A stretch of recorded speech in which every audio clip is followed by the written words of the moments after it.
तुम ही गगन के तारे गिनना अगर मगर को छोड़ के, तुम ही गगन के तारे गिनना अगर मगर को छोड़ के, सारे सपने रखो जेब में रातें तोड़ मरोड़ के, जन गण मन सम्मान हमारा वंदे मातरम जान है, थाम कलम करो घोषणा कि हम गतिमान है, थाम कलम करो घोषणा कि हम गतिमान है। Good morning all of you, सभी दोस्तों को नमस्कार। हमारा राजस्थान भूगोल के एपिसोड में आपका हार्दिक स्वागत है। हम राजस्थान के भूगोल को पढ़ रहे थे। सबसे पहले मैं मेरे दिल की बात आपको कह दूं कि शेयर, सब्सक्राइब और लाइक सबसे पहले करना है, और आप मुझे सेव करोगे तो मैं बेशक बढ़िया तरीके से पढ़ाने की कोशिश करूंगा। आप कंपेयर कर सकते हो कि मैं कोई भौगोलिक क्षेत्र बताऊंगा, कोई राजनीतिक क्षेत्र बताऊंगा, कोई सामाजिक क्षेत्र बताऊंगा या धार्मिक क्षेत्र की दृष्टि से उपनाम बताऊंगा। उनके बताने के पीछे जो बताऊंगा तो उनके उत्पत्ति का रीजन बताऊंगा। जैसे भारत का पूर्व का वेनिस उदयपुर कहलाता है, तो उदयपुर भारत का पूर्व का वेनिस क्यों कहलाता है? पहली बात, वेनिस है क्या? वेनिस शहर कहां बसा है? वेनिस की क्या ऐसा क्या इंपॉर्टेंस है वो वेनिस के उससे भारत का पूर्व वेनिस का है? क्या वो ऐतिहासिक शहर इटली का था? या मर्चेंट ऑफ वेनिस जो शेक्सपियर ने लिखा उसमें उसने क्या बात बताई? तो इस प्रकार बैकग्राउंड में जाकर के उसकी उत्पत्ति का कारण, उसका उपनाम क्यों दिया। हम हर इतिहास में ये पढ़ते हैं कि समुद्रगुप्त को भारत का नेपोलियन बोनापार्ट कहा जाता है। तो ऐसा क्यों नहीं हो सकता कि नेपोलियन बोनापार्ट को फ्रांस का समुद्रगुप्त कहा जाता है? अब समुद्रगुप्त की हम वहां बोनापार्ट की संख्या देते हैं, नेपोलियन बोनापार्ट की, तो वो नेपोलियन बोनापार्ट को भारत का, वो फ्रांस का समुद्रगुप्त बताते हैं। तो इनके पीछे क्यों उनकी समुद्रगुप्त की उत्पत्ति हुई नेपोलियन बोनापार्ट के नाम से, और नेपोलियन बोनापार्ट का उपनाम फ्रांस का समुद्रगुप्त कैसे बना? हम उन चीजों को या तुलनात्मक कंपेयर करके देखेंगे कि किस प्रकार है। सीधे सीधे आपको बताने की कोशिश नहीं करूंगा, रट्टाफिकेशन कराने की कोशिश नहीं करूंगा। तोता मैना की तरह रटना नहीं है। तोता मैना की तरह रटने के बाद नींद से जब जग करके उठोगे तब आपका पूरा ये जो आपके कंधों पे सुंदर भगवान ने एक प्रतिकृति लगा रखी है सॉफ्टवेयर की, ये सॉफ्टवेयर पूरी की पूरी आपकी फ्लॉपी, पूरी की पूरी आपकी रिंग साफ हो जाएगी, रील आपकी पूरी साफ हो जाएगी। आपको तोता मैना की तरह रटना नहीं है। कंसेप्ट क्लियर कीजिए और थोड़ा पढ़ने की मादा रखिए, पढ़ने की हिम्मत रखिए, क्योंकि आपको कलम पकड़ करके ये घोषणा करनी है कि हम गतिमान है, हम गतिमान है। तो हम गतिमान है ये बताना है, सपने देखना है अगर मगर को छोड़ करके। ये जो आप मोबाइल के अंदर देख रहे हो, बार बार आप उस मोबाइल की तरफ देख रहे हो, हर 5 मिनट 7 मिनट किसी का मैसेज आया है, किसी का जा रहा है, ये आपकी जिंदगी जा रही है, ये आपकी जिंदगी जा रही है। ये मोबाइल ने पूरी जिंदगी खराब कर दी। आप मोबाइल की तरफ न देख करके आप यदि लाइब्रेरी में बैठे हो, माथा मोबाइल से मार रहे हो, वहां आप कोई भी वीडियो देख रहे हो, इसको 5 या 7 मिनट के बाद में स्किप कर देते हो या 2 मिनट के बाद में स्किप कर देते हो। यदि आपने कोई सिलेबस ले रखा है, कोई किसी भी कोचिंग का, एनी कोचिंग, मैं ये नहीं कहता कि मेरा वीडियो पूरा देखो, आप कोई भी कोचिंग पे यदि पढ़ रहे हो तो उसका वीडियो पूरा देखिए। आप लाइब्रेरी में बैठ करके अपने ईयरफोन लगा करके यदि बढ़िया तरीके से देख रहे हो तो आप निश्चित करिए कि मुझे ये वीडियो देखने के बाद यहां से मुझे वॉशरूम जाना है, या मुझे पानी पीने के लिए जाना है, या मुझे दोस्त से बात करनी है। आपका 1.5 घंटे का, 2 घंटे का किसी भी कोचिंग का आपने सिलेबस दे रखा है, आप उस सिलेबस को 5 से 7 बार करिए। याद करने का एक ही तरीका है, आप रिवीजन किस तरीके से करते हो, आप उसे बार बार किस प्रकार उसको प्रैक्टिस में लाते हो। आवर्ती का नियम है ना, वो याददाश्त को बढ़ाता है। बार बार आवर्ती उसकी रटने की, पढ़ने की, सोचने की, समझने की, उस रिवीजन करते रहो। जितनी बार अधिक रिवीजन सफलता के बिल्कुल करीब। तो इस प्रकार, क्योंकि काफी गया है करत करत अभ्यास के, जड़मत हो तो सुजान। यदि तो जड़मत को तो बुद्धिहीन व्यक्ति है ना, मूर्ख होता है ना, वो भी जड़मत हो तो सुजान, वो भी एकदम सज्जन हो जाता है, वो भी विद्वान हो जाता है। पत्री पर यदि कोई रस्सी आती जाती है, पत्थर कितना कठोर होता है, रस्सी कोमल ही होती है, उसे तोड़ मरोड़ सकते हैं, उसे काट सकते हैं, लेकिन फिर भी वो पत्थर को काट देती है, उस पर निशान कर देती है। तो बिल्कुल जिंदगी को बार बार घिसिए, किसी टॉपिक को बार बार समझिए, तो इस प्रकार स्किप नहीं करना है। रही बात ये, मेरा वीडियो शेयर और लाइक है क्योंकि आपका ही सहयोग है। एक टीचर के पास में सबसे बड़ा धन होता है उसका विद्यार्थी, उसका स्टूडेंट, उसका छात्र। वो अपने गुरु के प्रति जो श्रद्धा रखता है और जो दुआ करता है, वो ही धन है। मेरे धन आप हो। बिल्कुल, आप जो जितने भी दर्शक, जितने भी मेरे वीडियो को विजिट करते हैं, मेरे वीडियो को देखते हैं, सीन करते हैं और उसे बिना स्किप किए देखते हैं, आप मेरे धन हो।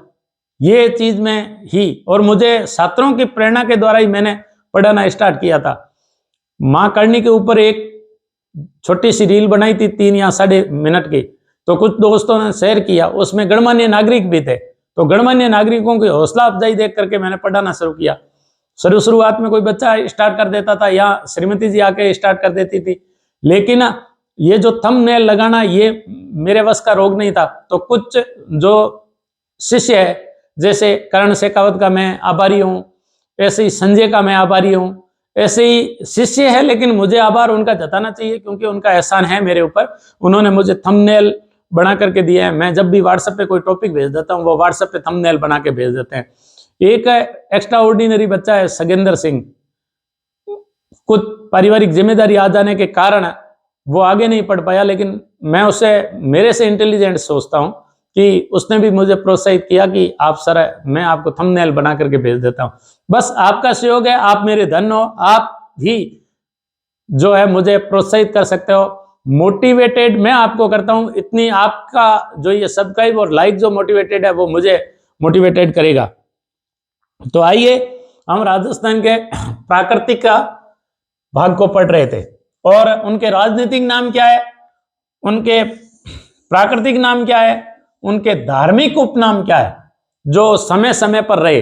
जैसा भी राजस्थान का मैप बनता है, बड़े आराम से पढ़ना है, आपके पास में मैप होना चाहिए। देखो, ये जो भाग पढ़ा रहा हूं आपको रटना नहीं है, यहां भी आप मैप लेकर के पढ़िए।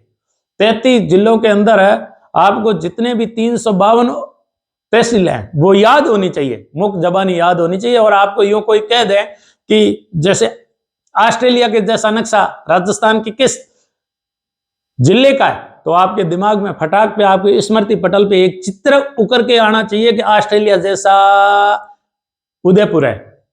आपको कोई कह दे कि तिलक जैसा राजस्थान का जिला कौन सा है, तो आपके दिमाग के अंदर इस स्मृति पटल पे फटाक से तिलक जैसा राजसमंद जिला आना चाहिए। तो ये जो विशेषता है ना, ये आपको बार बार मैप देखने से आएगी।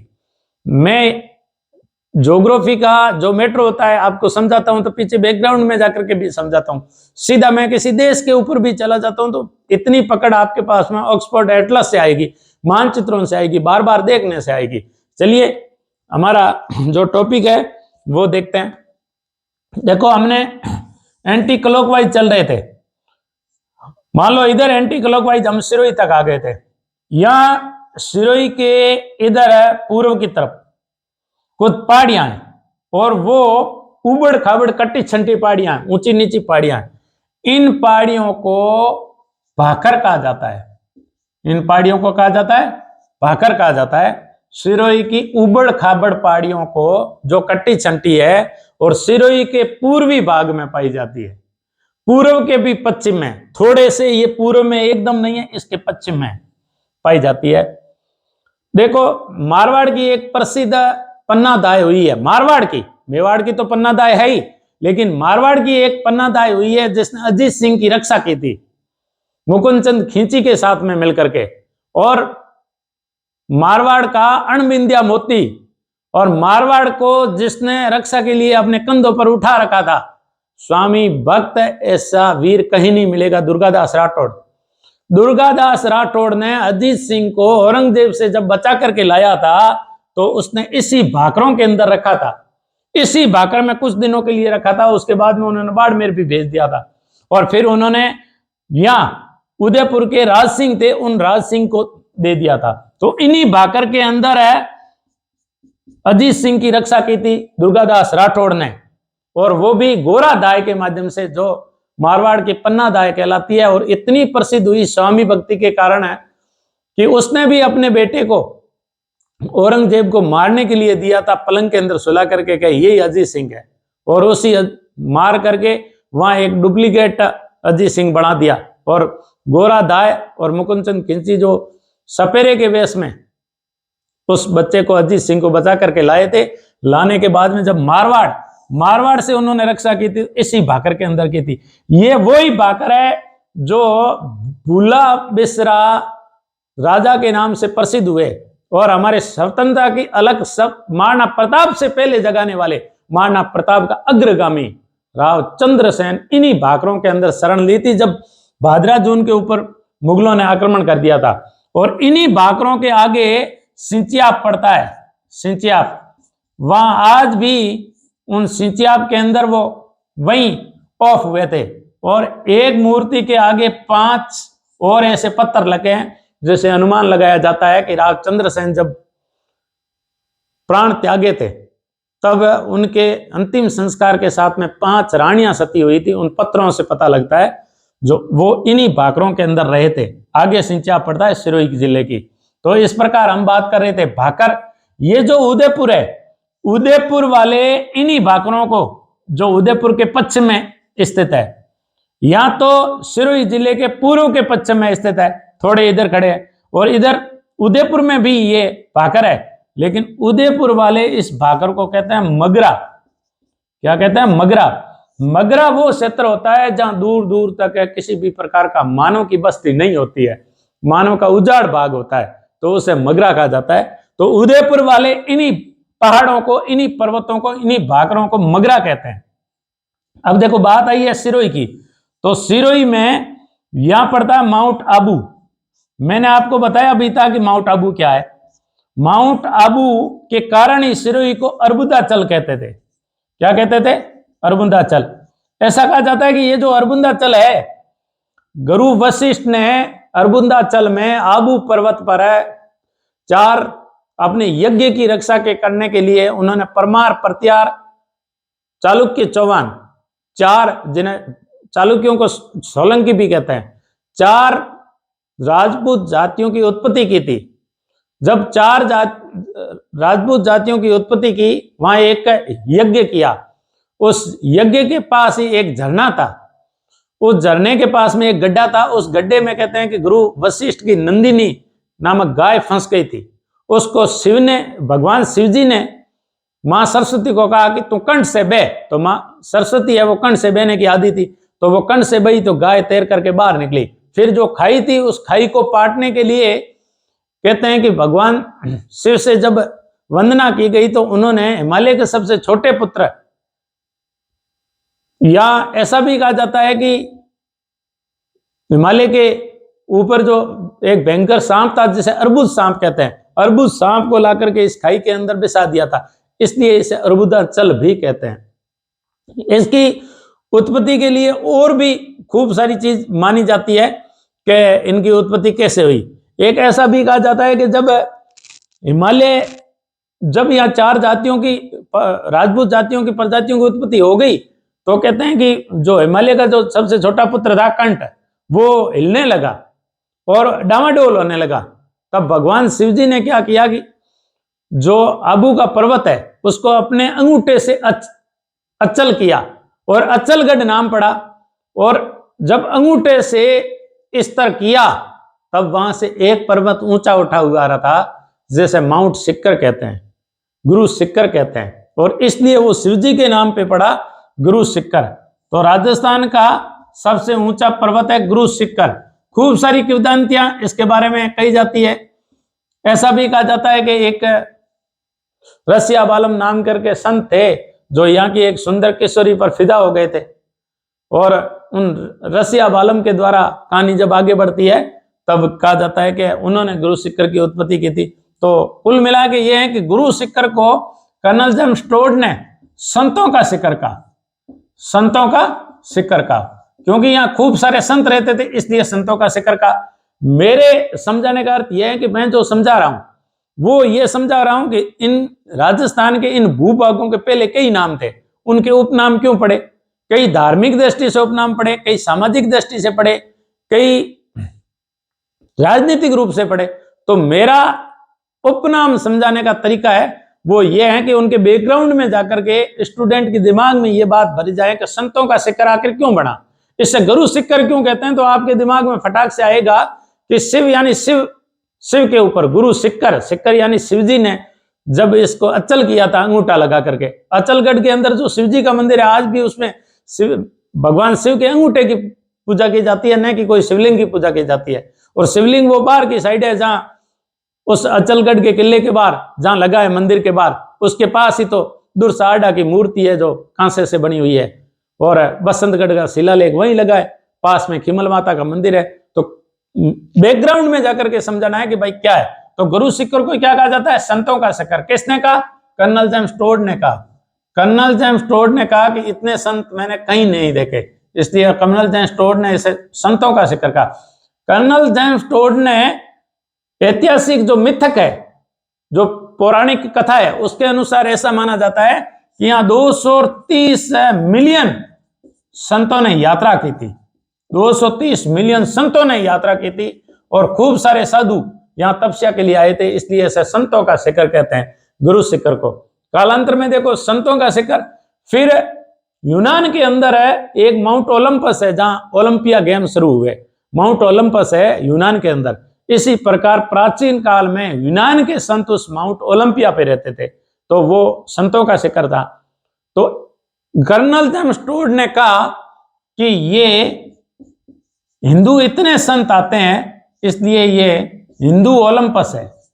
कर्नल जेम्स टोड ने इसी गुरु शिखर को क्या कहा, हिंदू ओलंपस नाम दिया, हिंदू ओलंपस नाम दिया।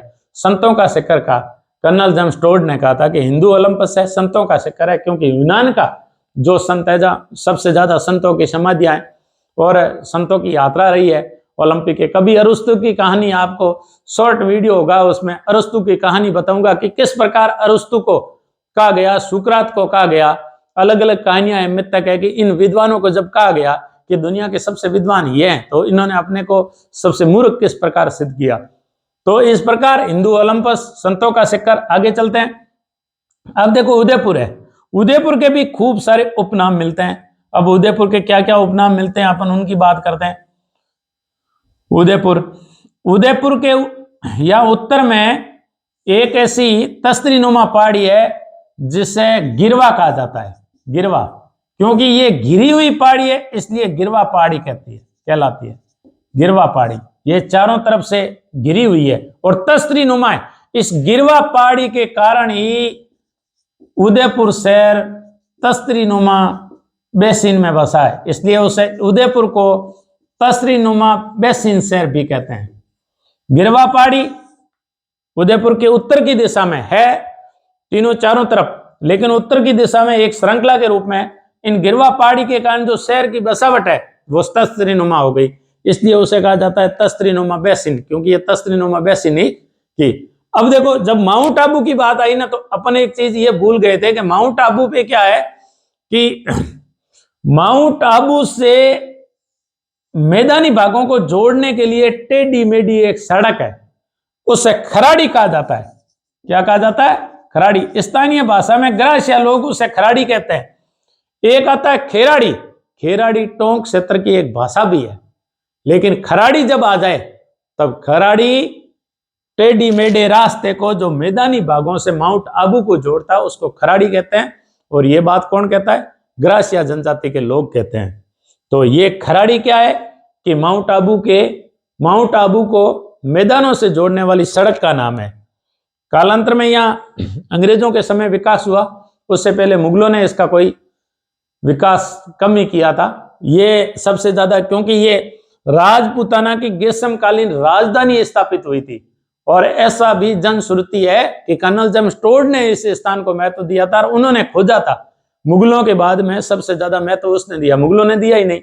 तो इस प्रकार कर्नल जेम्स टोड द्वारा खोजी गई स्थली भी कहा जाता है माउंट आबू को। आगे चलते हैं। हम जब उदयपुर की बात करें, गिरवा पहाड़ी, तस्तरीनुमा बेसिन। अब देखो उदयपुर के अंदर यहाँ गोगुंदा पड़ता है और यहाँ ऐसे राजसमंद पड़ता है। चलो मैं बना के बता देता हूं कि किस प्रकार पड़ता है। एक पठार है उठा हुआ, उस पठार की बात करते हैं।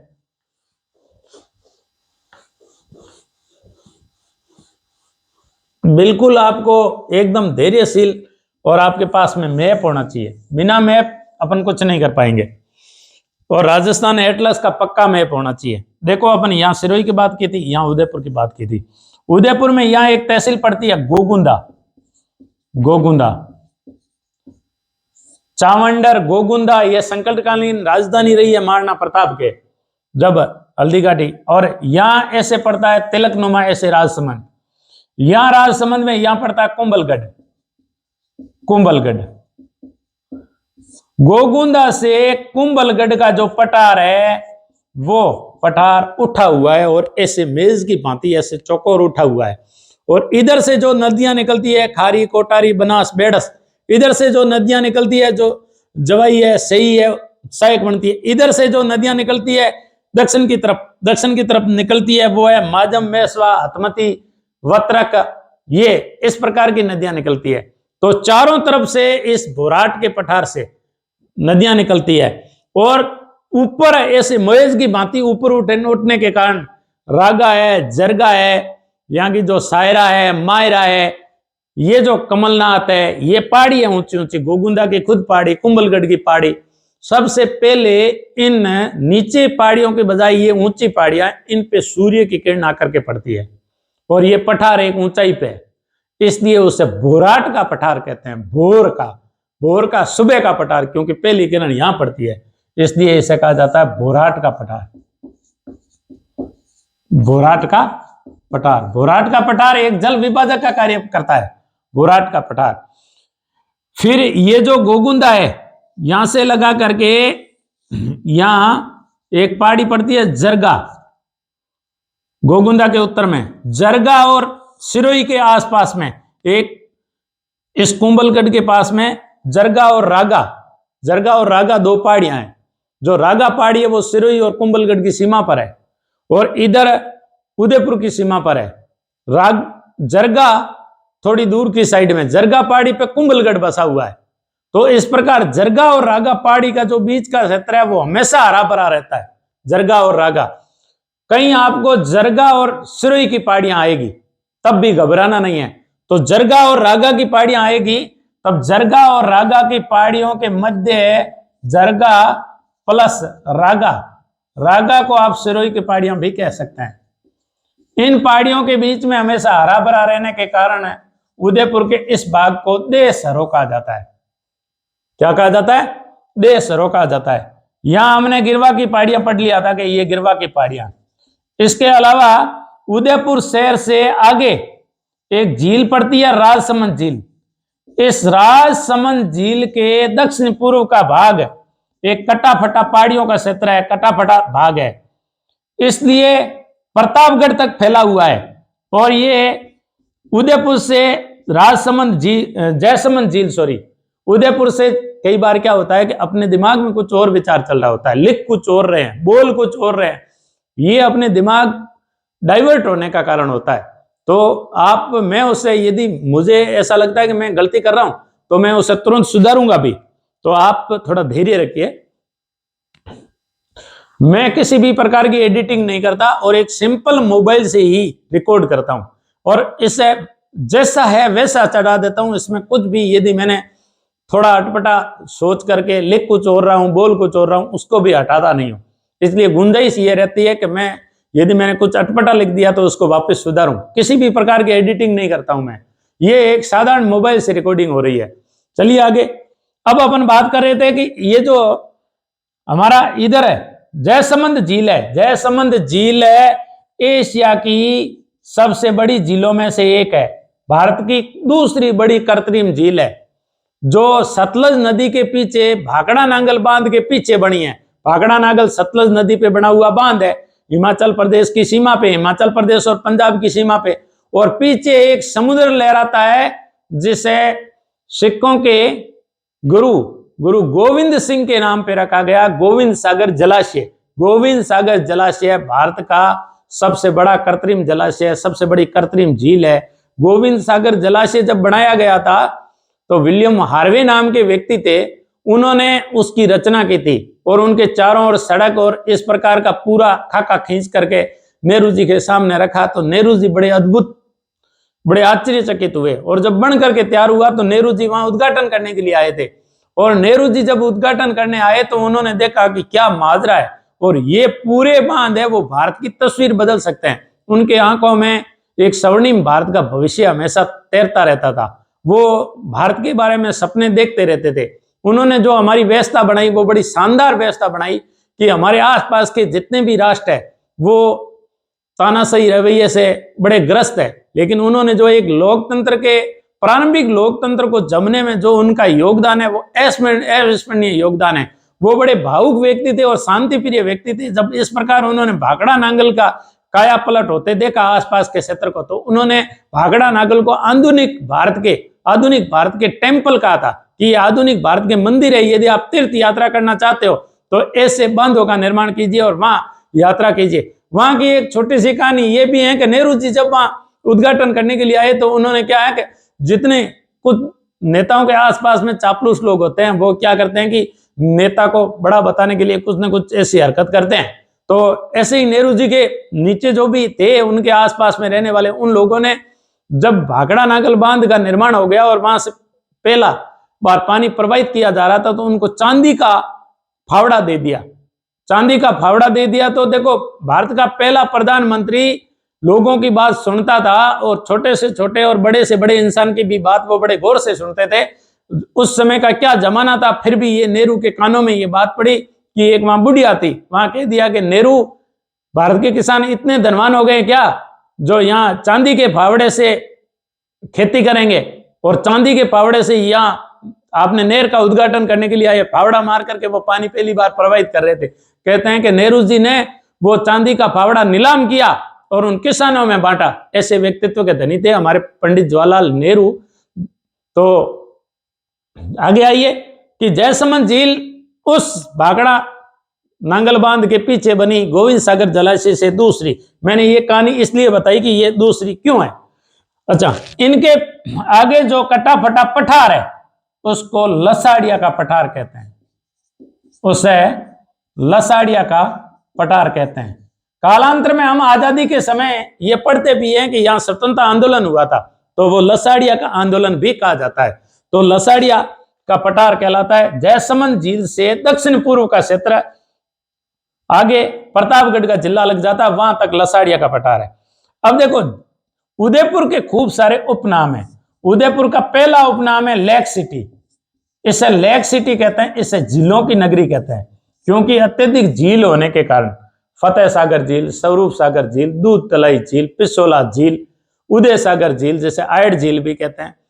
तो विभिन्न प्रकार के जयसमंद झील, विभिन्न प्रकार के झीलों के कारण राजस्थान में कोई यदि ऐसा शहर है जो झीलों पर बसा हुआ है, झीलों के अंदर बसा हुआ है और बीच में झील है, आसपास में शहर भी बसा हुआ है, वो भी शहर के मध्य में भी झील है, तो वो है हमारा उदयपुर। इसलिए उसे लेक सिटी कहा जाता है, लेक सिटी ऑफ इंडिया कहा जाता है। देखो ये जो है ये हमारा अफ्रीका महाद्वीप, यहां भूमध्य सागर और ये यूरोप है। यूरोप के ऊपर है यहां इंग्लैंड है। यहां एक देश है जिसे कहते हैं फिनलैंड। फिनलैंड जब यूरोप के अंदर एक ऐसा समय भी आया था कि यूरोप है वो 4 हिम युग हुए थे। हिम युगों के कारण यूरोप है, जैसे वुरम हिम युग है, तो उनके कारण पूरा का पूरा जो हिम युग के कारण यूरोप पूरा बर्फ से ढक गया था। और जब बर्फ हटी तो हिमानी पिघलने के कारण झीलों का निर्माण हुआ और विश्व के अंदर सर्वाधिक हिमानियों के पिघलने से बनी झीलें, उत्तरी अमेरिका के कनाडा की झीलें सारी हिमानी पिघलने से बनी हैं। और इसी प्रकार यूरोप के अंदर जितनी भी झीलें बनी हैं वो सारी की सारी हिमानी पिघलने से बनी है। तो फिनलैंड को हजारों झीलों का देश कहा जाता है, हजारों झीलों का देश। विश्व के अंदर फिनलैंड को झीलों का देश कहा जाता है और भारत में उदयपुर को झीलों का शहर कहा जाता है। इसके अलावा उदयपुर के खूब नाम है, उपनाम। ये फाउंटेन का शहर है, इसे फाउंटेन का शहर कहा जाता है, इसे फाउंटेन का शहर कहा जाता है। फाउंटेन का शहर ऐसे कहा जाता है कि आप सुकाड़िया सर्कल पे खड़े रहोगे तो भी खूब सारे फुहारे लगे।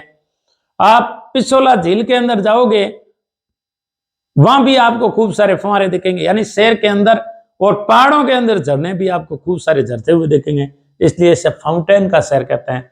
ये चारों तरफ से पहाड़ियों से घिरे होने के कारण इसे फाउंटेन एंड माउंटेन का शहर कहा जाता है। इसे माउंटेन का शहर भी कहा जाता है, माउंटेन का शहर भी कहा जाता है। इसे और बहुत नामों से पुकारा जाता है, उनमें उदयपुर का एक नाम आता है, वो है पूर्व का वेनिस। ये क्या कहलाता है? पूर्व का वेनिस कहलाता है, पूर्व का वेनिस। देखो, पूर्व के वेनिस की जब बात आ जाए तो ये जो अफ्रीका महाद्वीप है, ये यूरोप महाद्वीप है। यूरोप महाद्वीप का हमारे कांग्रेसी नेता सोनिया गांधी का जहां पीर है, राहुल गांधी का ननियाल है, प्रियंका का ननियाल है, वहां की बात हम कर रहे हैं। भूमध्य सागर में एक इस प्रकार एक देश है। मेरे उनके कहने का अर्थ यह है, उनके ननियाल को आप तक पहुंचाने का कारण यह है कि आपके दिमाग में ये बात एकदम स्मृति पटल पे हमेशा के लिए छप जाए, प्रकाशित हो जाए, अभिलेख के रूप में मेरी बात आपके दिलो दिमाग पर छप जाए, इसलिए मैं इन चीजों का उदाहरण देता हूं कि सोनिया गांधी जी का पीर है और वो है इटली में। और इस प्रकार इटली ऐसे है, बना करके आपको बताऊं कि इटली कैसे है। देखो, इटली जो शहर है वो ऐसे शहर है। इटली जो देश है वो ऐसे है। इटली में यहां रोम स्थित है, रोम स्थित है। रोम है वो टाइबर नदी के किनारे है, रोम इटली की राजधानी। और रोम के अंदर ही वेटिकन है, वेटिकन है। और यहां एक शहर बसा है जो यहां पहाड़ियों से घिरा और झीलों से घिरा हुआ है, इसलिए उसे वेनिस कहते हैं। और ये जो वेनिस है उसके अंदर झीलों के अंदर बसा हुआ यह है, और लगभग ये 120 द्वीपों पर बसा है। ये 120 द्वीपों पर बसा है, द्वीपों वाला शहर कहा जाता है। और उदयपुर भी हमारा ऐसा ही द्वीपों वाला शहर कहा जाता है, इसलिए इसे पूर्व का वेनिस कहा जाता है। ये इंपॉर्टेंट इटली का कभी जब तुर्क वालों ने, तुर्किस्तान ने जब आक्रमण किया, तुर्की ने इस शहर को कई बार नष्ट किया। इधर ये यूरोप के मध्य का क्षेत्र था और यहां रास्ते पे पड़ता था। शेक्सपियर ने मर्चेंट ऑफ वेनिस लिखा भी है। ये एक वैभव का शहर था, बहुत ही शानदार शहर था। आज भी ये सांस्कृतिक दृष्टि से सबसे बहुत ही खूबसूरत देशों में आता है। चारों तरफ से पहाड़ियों से घिरा हुआ है और द्वीपों पर बसा हुआ है। और जो द्वीप है वो 120 द्वीप है। इसके ग्रांड कैनाल इस वेनिस शहर के मध्य से गुजरती है। यहां भी हमारी जो पिसोला झील और फतेह सागर झील है उनको जोड़ने वाली स्वरूप सागर नहर है जो शहर के मध्य से गुजरती है, इसलिए उसे शानदार शहर होने के कारण, द्वीपों पर बसने के कारण, झीलों के अंदर बसने वाला शहर कहा जाता है, इसलिए उसे वेनिस बड़ा खूबसूरत है। ऐसा ही हमारा ये पूर्व का वेनिस कहलाता है। ये हमारे राजस्थान का क्या कहलाता है? कश्मीर कहलाता है, क्योंकि यहाँ पूरे माउंटेन है और पूरा ठंडा क्षेत्र है, इसलिए राजस्थान का इसे कश्मीर भी कहा जाता है। झीलों की नगरी इसे कहा जाता है। इसे वेनिस ऑफ द ईस्ट कहा जाता है, राजस्थान का कश्मीर कहा जाता है, फाउंटेन का शहर हो गया। अच्छा, इसे एशिया का वियना कहा जाता है। ये एशिया का वियना कहा जाता है। वापिस यूरोप में आते हैं। यूरोप के अंदर है, यहाँ खूब सारे देश हैं, स्पेन है, पुर्तगाल है, फ्रांस है, बेल्जियम है, ऐसे देश है, स्विट्जरलैंड है, ऑस्ट्रिया है, हंगरी है। इन देशों के मध्य से एक नदी निकलती है जो आगे जाकर के कैस्पियन सागर में गिरती है। निपर नेस्टर डेन्यूम डॉन, निपर नेस्टर डेन्यूम डॉन, ये एक ही जगह जाकर के गिरती है। उस नदी का नाम है डेन्यूब नदी। डेन्यूब नदी यूरोप के मध्य से बहने वाली और सर्वाधिक राजधानी शहर, इसी विश्व के सर्वाधिक राजधानी शहर इसी डेन्यूब नदी पर स्थित है और ये यूरोप की सबसे महत्वपूर्ण नदी है। इस डेन्यूब नदी के किनारे ऑस्ट्रिया की राजधानी है, ऑस्ट्रिया की राजधानी है, और उस ऑस्ट्रिया की राजधानी है वो है वियना।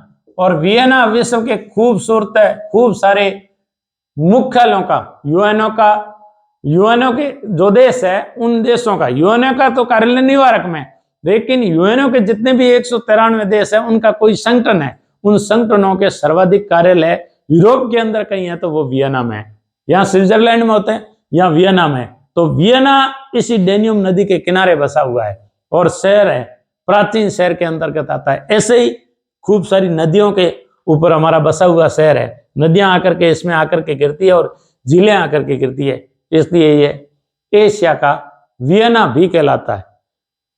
भारत में विदेशी पर्यटक और खूब सारे डेस्टिनेशन के रूप में इंपॉर्टेंस रखता है, अपनी अलग से एक पहचान रखता है, इसलिए इसे सैलानियों का स्वर्ग कहा जाता है, क्योंकि सर्वाधिक सैलानी है वो यहाँ आते हैं। लेक सिटी ऑफ इंडिया हो गया, सर्वाधिक सैलानी आते हैं। ये एक तस्तरी नुमा बेसिन पर बसा हुआ शहर है, इसकी आकृति ऑस्ट्रेलिया जैसी है। इसकी आकृति कैसी है?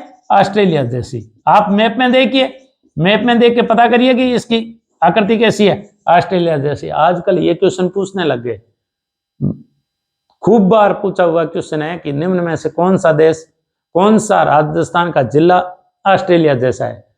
राजस्थान के आकार के जैसा विषम कोणीय चतुर्भुज राजस्थान का आकार है, पतंगाकार आकार है, तो राजस्थान के आकार के जैसा कौन सा जिला है? तो ये भी पूछा हुआ क्वेश्चन है। बत्तख की आकृति का राजस्थान का कौन सा जिला है? पूछे हुए क्वेश्चन है। तिलक की भांति कौन सा बसा हुआ है? पूछा हुआ क्वेश्चन है। तो राजस्थान के ये ऑस्ट्रेलिया जैसा दिखता है, इसकी आकृति कैसी है? ऑस्ट्रेलिया जैसी है। जैसे सबसे पहले राणा लाखा के समय, राणा लाखा थे, उनके समय जावर की खानों की खोज की थी और जावर की खानों में चांदी मिलती है और चांदी के साथ में सीसा जस्ता जुड़वा खनिज के रूप में मिलता है।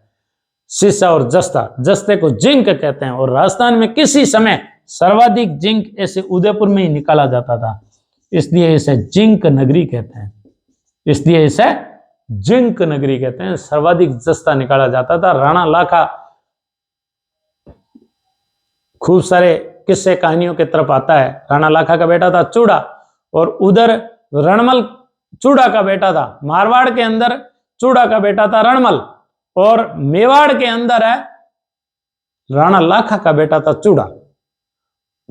चूड़ा ने, यानी चूड़ा और रणमल की बनती नहीं थी, तब रणमल ने अपनी बहन हंसाबाई का विवाह करने के लिए चूड़ा, मेवाड़ के चूड़ा के पास में रणमल ने नाई के साथ में नारियल भेजा और दरबार लगा हुआ था, राणा लाखा है वो दरबार में बैठे थे।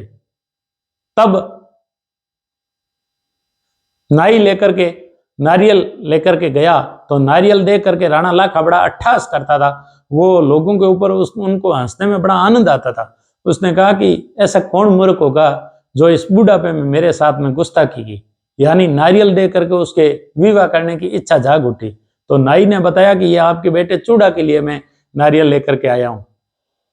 तब कहते हैं कि राणा लाखा की बात जाकर के रणमल को बताई तो रणमल ने कहा कि नाई को वापस भेजा और वापस भेज करके कहा कि जाओ और लाखा को कहो कि यदि हंसाबाई के होने वाले पुत्र से मेवाड़ का राजा बनता है तो हमें कोई आपत्ति नहीं है, हम राणा लाखा बुढ़े के साथ ही हंसाबाई की शादी कर देंगे। अब क्या था, हंसाबाई के साथ में राणा लाखा की शादी हो गई।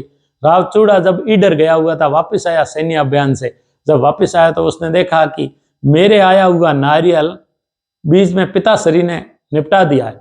अब चूड़ा बड़ा नाराज हो गया और उसने भीषम प्रतिज्ञा की कि मैं आज के बाद शादी नहीं करूंगा। इसलिए मेवाड़ का भीषम पितामह कहा जाता है राव चूड़ा, जो वहां का जो मेवाड़ का राणा लाखा का ज्येष्ठ पुत्र था और उसने भीषम प्रतिज्ञा की, इसलिए उस मेवाड़ का भीषम पितामह कहा जाता है। फिर हंसाबाई के पुत्र होता है मोकल, मोकल के कारनामे आपको कभी बताएंगे। तो राणा लाखा के समय जावर की खाने निकली थी, इसलिए इसे जिंक नगरी कहते हैं। राणा लाखा के समय पिसोला झील का निर्माण हुआ था, एक पिच्चू नामक का बेल की स्मृति में बंजारे ने करवाया था 1387 के आसपास। 14वीं शताब्दी हर जगह आता है, तो ऐसे 13वीं से 14वीं शताब्दी के मध्य का क्षेत्र आता है।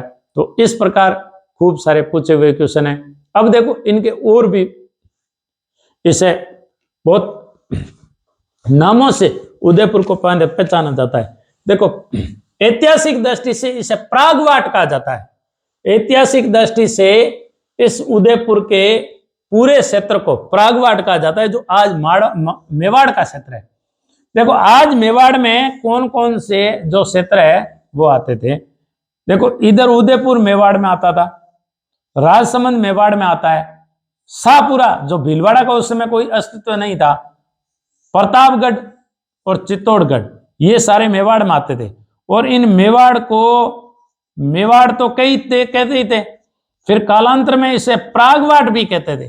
प्रागवाट के बाद में ये प्रागवाट मेवाड़, इससे मेर के कारण, मेर रहते थे, मेरों से युद्ध करते हुए जो तेजाजी शहीद हुए थे वो ही मेर यहाँ के थोड़े खुंखार थे, तो मेरों से युद्ध करते हुए शहीद हुए थे। उन्हीं मेरों की जब बात आ गई तो इन मेरों के कारण इस भाग को मेदपाट भी कहा जाता था। प्रागवाट मेवाड़, इस मेदपाट से इसका नाम मेवाड़ पड़ा। प्रागवाट इसका प्राचीन नाम था। यहां चित्तौड़गढ़ के अंदर एक सिवी जनपद था।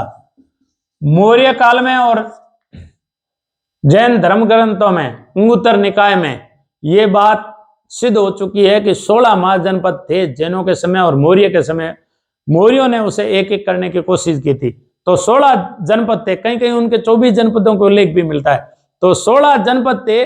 ऐसे जनपदों में राजस्थान में खूब जनपद थे, उनमें एक जनपद था सिवी।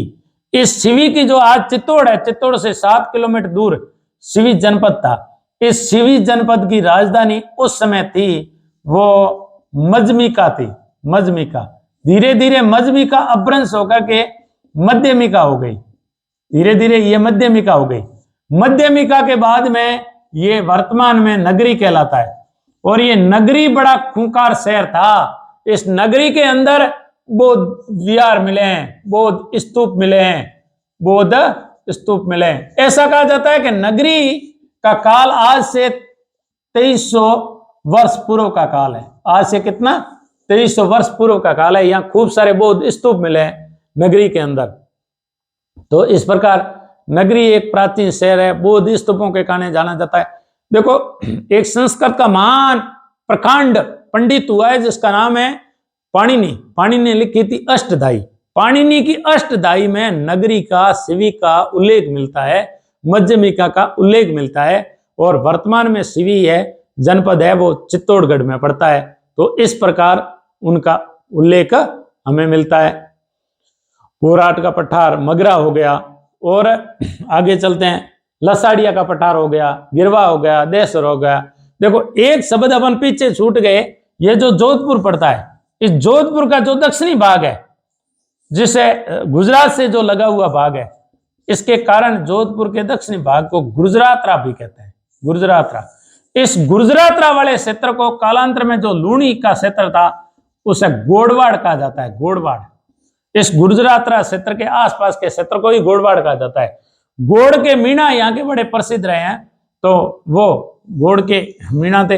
गोड़वाड़ ही राजस्थान का वास्तविक रूप से आओ नि पधारे मारो देश की संस्कृति रखने वाला है। आओ सा, उठो सा, पधारो सा, बैठो सा, खाओ सा, ये जो संस्कृति है हमारी, बिल्कुल एक दूसरे अतिथि देवो भव है। ये संस्कृति हमें कहीं मिलती है तो वो गोड़वाड़ में मिलती है। गोड़वाड़ इधर पाली का क्षेत्र लगता है, जोधपुर का लगता है, सिरोही का लगता है, और बाड़मेर और जालोर का कुछ भाग लग करके गोड़वाड़ कहलाता है। इस गोड़वाड़ के अंदर ही राजस्थान की संस्कृति की धड़कन धड़कती है। ये जो वास्तविक रूप में वहां दिल के लोग बड़े पवित्र होते हैं, तो वो गोड़वाड़ क्षेत्र है। पूरा राजस्थान ही पवित्र है, लेकिन एक गोड़वाड़ क्षेत्र है वो एक अपने अलग पहचान रखता है। और इस प्रकार उसकी लूणी नदी के क्षेत्र को गोड़वाड़ कहते हैं, गुजरात कहते हैं। वापिस हम उदयपुर की तरफ लौटते हैं। उदयपुर में हमारा और क्या क्या छूट गया, यहाँ क्या क्या करते हैं। उदयपुर से थोड़ा सा दक्षिण पश्चिम की आते हैं। यहाँ एक शहर पड़ता है, यहाँ एक क्षेत्र पड़ता है जिसे पहाड़ों की रानी कहते हैं। डूंगरपुर को क्या कहते हैं? पहाड़ों की रानी। भारत में पहाड़ों की रानी मसूरी कहलाती है। भारत में पहाड़ों की रानी मसूरी कहलाती है क्योंकि वो पूरा मसूरी पहाड़ पर बसा है। उत्तराखंड राज्य में मसूरी स्थित है, और मसूरी भारत में पहाड़ों की रानी कहलाती है। राजस्थान में पहाड़ों की नगरी, पहाड़ों की रानी किसको कहा जाता है? डूंगरपुर को कहा जाता है। डूंगरपुर को कहा जाता है। डूंगरपुर और बांसवाड़ा के सम्मिलित क्षेत्र को वागड़ी भाषा के कारण इसे वागड़ या वागड़ प्रदेश कहा जाता है। इसे वागवार भी कहा जाता था। इस क्षेत्र को वागवार और वागड़ भी कहा जाता था। डूंगरपुर बांसवाड़ा दोनों को वागवार वागड़ कहा जाता था। यहाँ वागड़ी भाषा बोली जाती है। ये वागड़ी भाषा की उपबोली है वो भीली है, और भील बड़े वफादार, स्वामी भक्त, एक दूसरे के प्रति समर्पित भाव से, और इनका जो हिला होता है, इनका जो सहयोग होता है, हलमा, इनके लिए इनकी संस्कृति बड़ी समर्पित रही है। तो इस प्रकार डूंगरपुर बांसवाड़ा क्षेत्र को वागड़ कहा जाता है, वागवार कहा जाता है। डूंगरपुर और बांसवाड़ा के मध्य का जो दुर्गम क्षेत्र है ना, उनको मेवल भी कहा जाता है, उन्हें मेवल कहा जाता है। तो इस प्रकार डूंगरपुर बांसवाड़ा के मध्य के क्षेत्र को मेवल कहते हैं। डूंगरपुर बांसवाड़ा के दोनों भागों को वागवार वागड़ कहा जाता है। एक शब्द आता है जो नाक से बिंदी लगा करके बोलते हैं, बांगड़, बांगड़, बांगड़ और वागड़ और बागड़। देखो ये जो शब्द है वागड़, वागड़ से बनना है वागवार ये शब्द, और इन्हीं शब्द के साथ में एक जुड़ता है बागड़, जिसके ऊपर बिंदी नहीं है। यह क्षेत्र तो है डूंगरपुर बांसवाड़ा के क्षेत्र को। यदि कोई क्षेत्र बिंदी लगा दी जाए और उसे कहते हैं बांगड़, बांगड़, बांगड़ यानी अर्धशुष्क का क्षेत्र, सेमी एरिड जो एरिया होता है उससे बोलते हैं बांगड़। और सेमी एरिड क्षेत्र राजस्थान का अरावली पर्वतमाला का जो पश्चिम का क्षेत्र है वो सेमी एरिड है। झुंझुनू का कुछ क्षेत्र, सिक्कर का कुछ क्षेत्र, नागौर का विशेषकर क्षेत्र, पाली का कुछ क्षेत्र और जालोर का कुछ क्षेत्र सेमी एरिड में आता है। तो इससे बांगड़ कहा जाता है। तो बांगड़, वागड़, वागवार, इनमें अंतर है कि बांगड़ और वागड़ में क्या अंतर है। बागड़ी भाषा के कारण बागड़ है, वागड़ है, वागवार है, जबकि अर्धशुष्क सेमी एरिड एरिया होने के कारण, रीजन होने के कारण उसे बांगड़ कहा जाता है। और वो बांगड़ है वो हमारा झुंझुनू का कुछ भाग है, सिक्कर का कुछ भाग है, नागौर का दक्षिणी पूर्वी और उत्तर पूर्व का भाग है, पाली का कुछ भाग है, जालोर का कुछ क्षेत्र है, इन्हें क्या कहा जाता है, बांगड़ कहा जाता है, बांगड़। आगे आइए, डूंगरपुर को पहाड़ों की रानी कहते हैं। डूंगरपुर बांसवाड़ा के मध्य के क्षेत्र को मेवल कहते हैं। और देखो एक आंदोलन चला था भोमट आंदोलन, भोमट आंदोलन, भोमट का अर्थ होता है दुर्गम, और ये दक्षिणी राजस्थान में चला था भोमट। और बात करते हैं कि भोमट, भोमट, भोमट शब्द, भोमट का अर्थ होता है दुर्गम। ये हमारा राजस्थान, यहां पड़ता उदयपुर। उदयपुर का जो ये जो क्षेत्र है और जहां डूंगरपुर मिलता है, यहां पड़ता है डूंगरपुर, डूंगरपुर, उदयपुर और कुछ सिरोही का भाग जहां मिलता है, ये एकदम दुर्गम क्षेत्र है। और जब भी आजादी के आंदोलन हुए तब भी इस दुर्गम क्षेत्र के अंदर शरण ली थी। और जो गुइल वंशों की, सिसोदिया वंश की प्रारंभिक, हम जब शिलादित्य के बारे में पढ़ेंगे तब शिलादित्य की जो आगे की कहानी है, कमलावती और पुष्पावती, उनके बारे में पढ़ेंगे। तो यहाँ जब उनके संकट आया तो रानियों ने यहाँ शरण भी ली थी। और इन्हीं पहाड़ों के अंदर जहां दुर्गम पहाड़ है और जिसे भोमट कहते हैं, ये सिरोही के पहाड़ियों का दक्षिणी भाग है भोमट। इन्हीं भोमट के अंदर गुआदित्य, गुआदित्य गुफा में जन्मा था, इसलिए उसे गुआदित्य कहा गया। और ये गुआदित्य ही मेवाड़ के गुइलों का नामकरण जो हमें मिलता है, गुइलों का नामकरण, वो इन्हीं भोमट क्षेत्र के, सिरोही क्षेत्र के दक्षिण पूर्व के क्षेत्र में जन्मा था और गुफा में जन्मा था। क्योंकि उनकी मां अपने पीर अर्बुदाचल देवी के दर्शन करने आई थी, वापस जब वो इधर जा रही थी तब उसे पता लगा कि पति देव है वो तो शहीद हो गए हैं। तब वहां जो मलेच्चों ने आक्रमण किया, उन मलेच्चों के आक्रमण से बचने के लिए वो गुफा में किसी ब्राह्मणों की सहायता से छिप गई थी और वहीं उनका जन्म हुआ। गुफा में जन्म होने के कारण गुआदित्य, और उनके नाम से जो वंश चला वो गुइलोत कहलाए। आगे की कहानी हम उससे बादल जितने भी हमारे अंधेरे हैं वो सारे छांटेंगे। तो इस प्रकार वो भोमट क्षेत्र है, ये दुर्गम क्षेत्र है। आजादी के समय भी इसका एक अलग महत्व रहा। भूमट आंदोलन चलाया, दूर दूर के लोग रहते थे, उनको जागरूक करने के लिए साधु संतों ने आंदोलन चलाया, गोविंद गिरी ने आंदोलन चलाया, खूब सारे आंदोलन चले। तो वो हम जब किसान आंदोलन पढ़ेंगे, जब हम जनजातीय आंदोलन पढ़ेंगे, तो उसमें हम पढ़ने की कोशिश करेंगे कि किस प्रकार भूमट आंदोलन चलाया। आगे चलते हैं। डूंगरपुर बांसवाड़ा हो गया। अब देखो, बांसवाड़ा को 100 द्वीपों का शहर कहा जाता है। क्या कहा जाता है? 100 द्वीपों का शहर, क्योंकि ये शहर द्वीप के उभरे हुए जमीन के टुकड़ों पर बसा हुआ है। अब यहां जो अपना प्रतापगढ़ है और यहां बांसवाड़ा है, इस बांसवाड़ा के अंदर 56 नाले हैं और 56 ही ग्राम है, इसलिए इसे 56 का बांसवाड़ा और प्रतापगढ़ के मध्य का जो क्षेत्र है, इसे 56 का मैदान कहते हैं। इसे 56 का मैदान कहते हैं। देखो, 56 की पहाड़ियां, नाकोड़ा जो मोकलसर से सिवाना के मध्य 56 की पहाड़ियां हैं, 56 की पहाड़ियां यहां है। 56 की पहाड़ियां हल्देसर, मोकलसर, नाकोड़ा, सिवाना का गढ़, ये 56 की पहाड़ियों पर बसे हुए हैं। वो ग्रेनाइट की पहाड़ियां हैं। और फतेह ग्रेनाइट है, वो जालोर जिले में, जालोर को ग्रेनाइट सिटी कहा जाता है। तो ग्रेनाइट सिटी की सारी उन 56 की पहाड़ियों से ग्रेनाइट आता है। इन 56 की पहाड़ियों से जालोर के लिए ग्रेनाइट आता है और घिसाई होती है, इसलिए जालोर को ग्रेनाइट सिटी कहते हैं। लेकिन ग्रेनाइट की पहाड़ियां हैं वो 56 की पहाड़ियां जहां उत्तम कोटि का ग्रेनाइट मिलता है। तो 56 की पहाड़ियां मोकलसर से सिवाना के मध्य 56 पहाड़ को 56 की पहाड़ियां कहते हैं। 56 ग्राम समूह के कारण 56 का मैदान है वो प्रतापगढ़ और बांसवाड़ा के मध्य है। बांसवाड़ा के अंदर है, देखो आगे बताते हैं। ये जो हमारा बांसवाड़ा है, इसकी बात करते हैं। ये बांसवाड़ा है, ये बांसवाड़ा है, इस और यहां पड़ता प्रतापगढ़।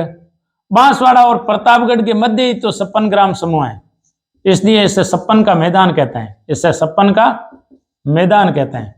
56 का मैदान। बांसवाड़ा ये जो भाग है, इस बांसवाड़ा से लगा हुआ, जब हमें उदयपुर के वो जिले, मध्य प्रदेश के वो जिले जो राजस्थान से लगते हैं, उनकी जब बात आती है तो मुरैना है, श्योपुर है, शिवपुरी है, राजगढ़ है, शाजापुर है,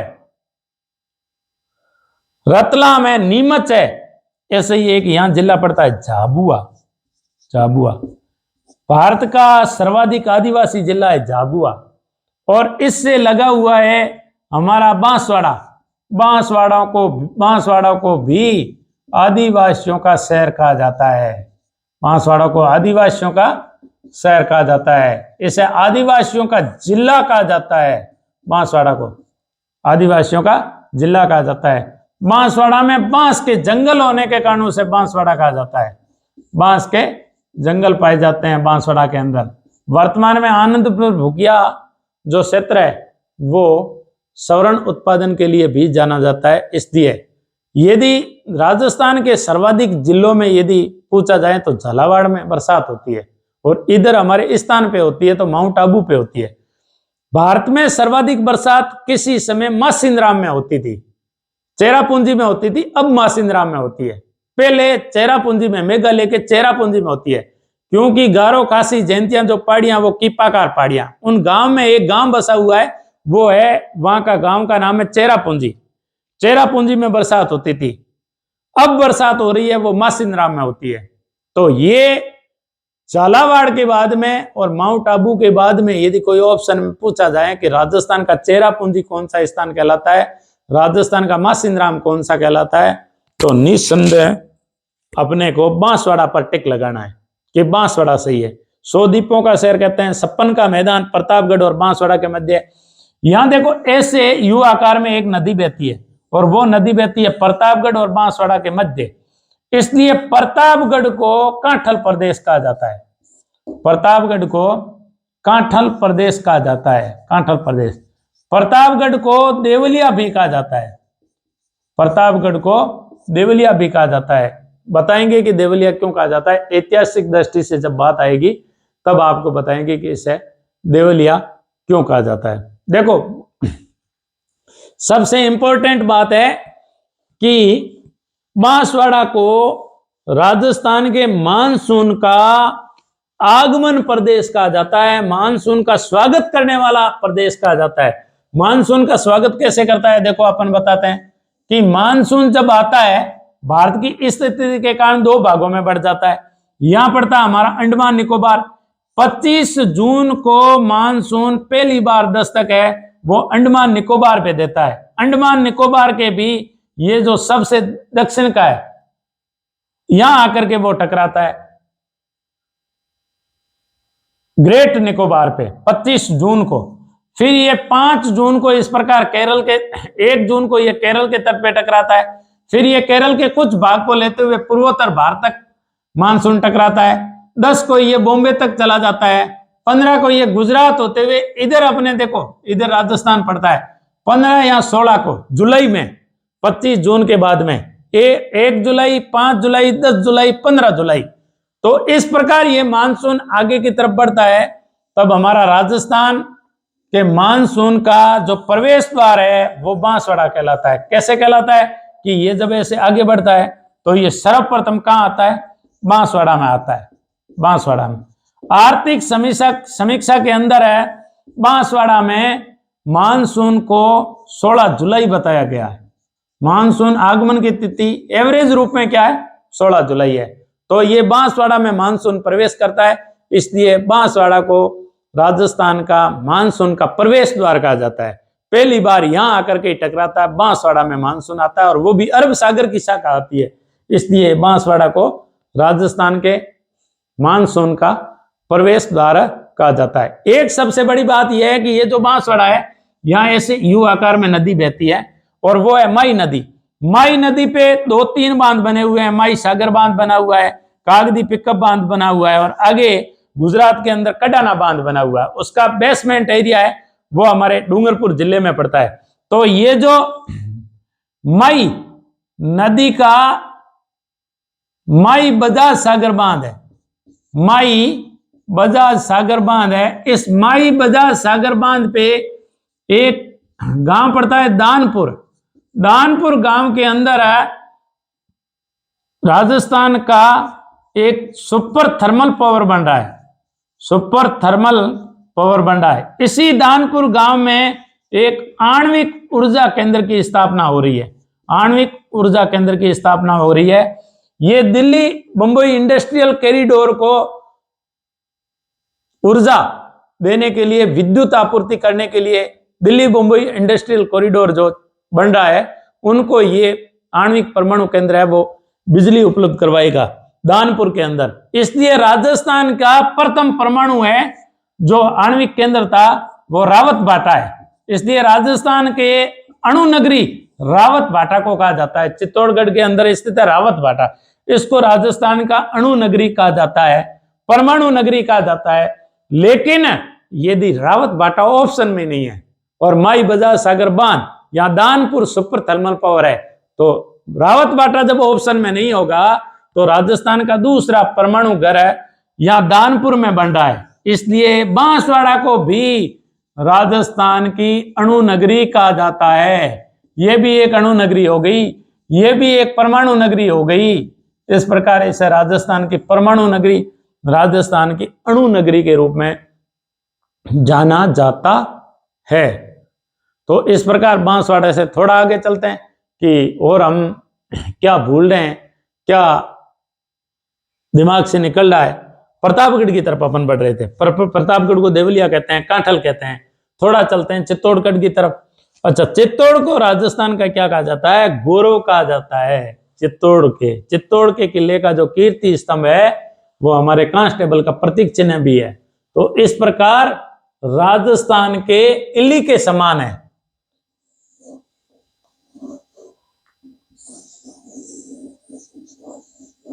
देखो ये ऐसे है चित्तौड़गढ़, चित्तौड़गढ़ यहां भी है ऐसे, इसलिए ये राजस्थान के किस आकृति का है, इल्ली के समान, इल्ली के समान। ये 2 भागों में बंटा है। ये अजमेर के बाद में 2 भागों में बंटा राजस्थान का दूसरा जिला है, 2 भागों में बंटा है। अजमेर भी और ब्यावर का क्षेत्र अलग क्षेत्र है। तो इस प्रकार ये दो भागों में बंटा है। इल्ली के समान है इसकी आकृति। चित्तौड़ को राजस्थान का क्या कहा जाता है? गौरव कहा जाता है। राजस्थान का गौरव कहा जाता है चित्तौड़गढ़ जिले को। इस प्रकार हम थोड़े आगे जाते हैं तो चित्तौड़गढ़ का ये भाग पड़ता है भैंसरोडगढ़। चित्तौड़गढ़ का ये भाग पड़ता है भैंसरोडगढ़। भैंसरोडगढ़ से यहां पड़ता है शाहपुरा और शाहपुरा का पड़ता है बिजोलिया। बिजोलिया ये भाग भी बोराट के पठार की भांति ऐसे मेज की भांति उठा हुआ है। और यहां से जो मैनाल नदी निकलती है वो इधर आती है। फिर सीप है, घोड़ा पसाड़ है, वो सारी नदियां चंबल की सहायक बनती है। तो राजस्थान के बिजोलिया है वो भीलवाड़ा में पड़ता है। बिजोलिया में भीलवाड़ा पड़ता है। तो बिजोलिया से लगा करके चित्तौड़गढ़ के भैंसरोडगढ़ ये मेज की भांति ऊपर उठा हुआ है। इसको ऊपर माल कहा जाता है। इसको ऊपर माल कहा जाता है। राणा सांगा 1527 में राणा सांगा ने खानवा का युद्ध किया था। उस खानवा के युद्ध में भरतपुर का अशोक परमार था, उसने राणा सांगा की जी जान लगा करके मदद की थी। ब्याना के युद्ध में भी उसने मदद की थी। तो अशोक परमार को अपने पास में ला करके बसाया भरतपुर से यहां, तब उसको ऊपर माल की जागीरी दी थी। ऊपर माल की जागीरी। कालांतर में विजय सिंह पथिक जब बिजोलिया किसान आंदोलन करने के लिए आए तो उन्होंने ऊपर माल पंच बोर्ड की भी स्थापना की। तो वही ऊपर माल है राजस्थान का। भैंसरोडगढ़ चित्तौड़गढ़ से लगा करके बिजोलिया भीलवाड़ा के मध्य का क्षेत्र, ये जो क्षेत्र है वो राजस्थान का ऊपर माल का पठार कहा जाता है। आगे नेक्स्ट वीडियो में हम एक एक करके इसी प्रकार करते रहेंगे। बिल्कुल हमारा वीडियो काफी लंबा आपको मिलेगा, स्किप नहीं करना है, इसे पूरा देखना है और सब्सक्राइब लाइक भी करना है। जय हिंद, जय भारत।